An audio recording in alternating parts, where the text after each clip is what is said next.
in her death had been a long time coming as far as I was concerned. I didn't know anyone who'd shed any real tears over the fire elemental's messy demise. But now everyone wanted their pound of flesh from me.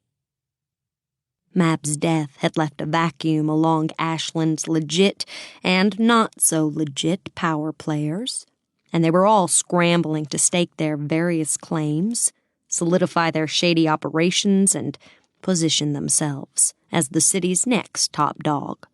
Some of them thought the best way to accomplish that last feat was by killing me.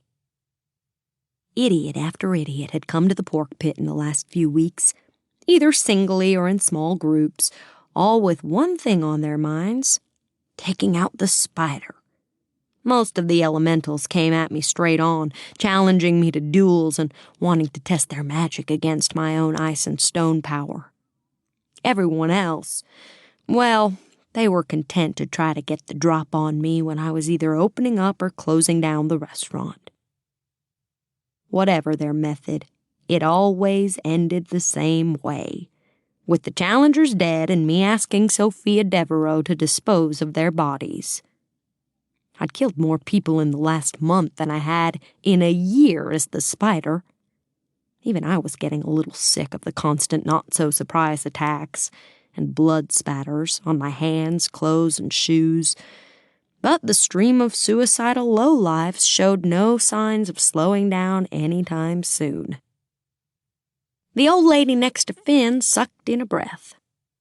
I looked down and realized that I'd picked up the tomato knife again and was rubbing my thumb over the smooth, polished hilt.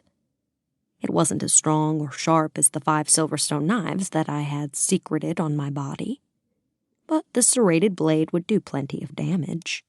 Most things would, if you put enough force behind them, and being forceful was one of the many things I excelled at.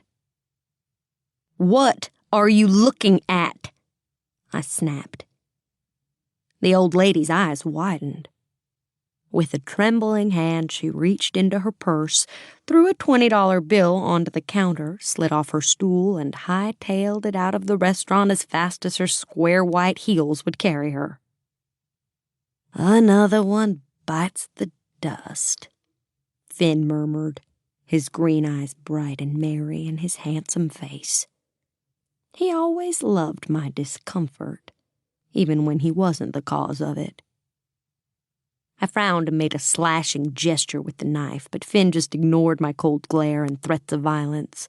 Instead, he raised his coffee mug and gestured to a dwarf who was chopping long green ribs of celery to add to the macaroni salad she was mixing up.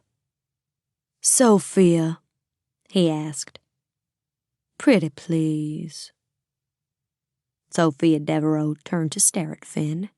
She was the head cook at the pit, in addition to her side job of getting rid of any bodies I left in my wake as the spider. I'd inherited the dwarves' dual services when I'd taken over the assassination business from Finn's father, Fletcher Lane. The old man had been an assassin known as the Tin Man, and he'd taught me everything he knew about how to help people quit breathing. Sophia grunted and grabbed the pot of coffee that she always kept on for Finn, who usually dropped by the restaurant at least once a day. She topped off his cup, and the warm chicory fumes filled my nose, momentarily overpowering the cumin, red pepper, and other spices that flavored the air. The rich caffeine smell always reminded me of Fletcher, who'd drunk the same chicory brew.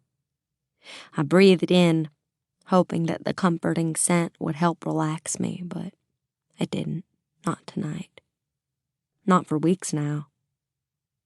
The pork pit might not be much to look at, but folks couldn't help but stare at Sophia. One by one, their eyes drifted from me over to her. It wasn't that she was a dwarf that drew people's gazes.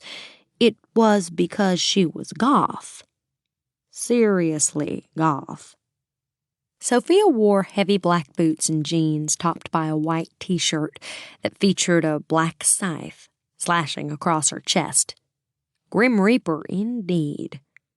Her hair and eyes were black, too, making her skin seem that much paler despite the bright fuchsia lipstick she wore. To keep listening to this audiobook, I've left you a link in the description so you can do it, at no cost thanks to Audible's 30-day free trial.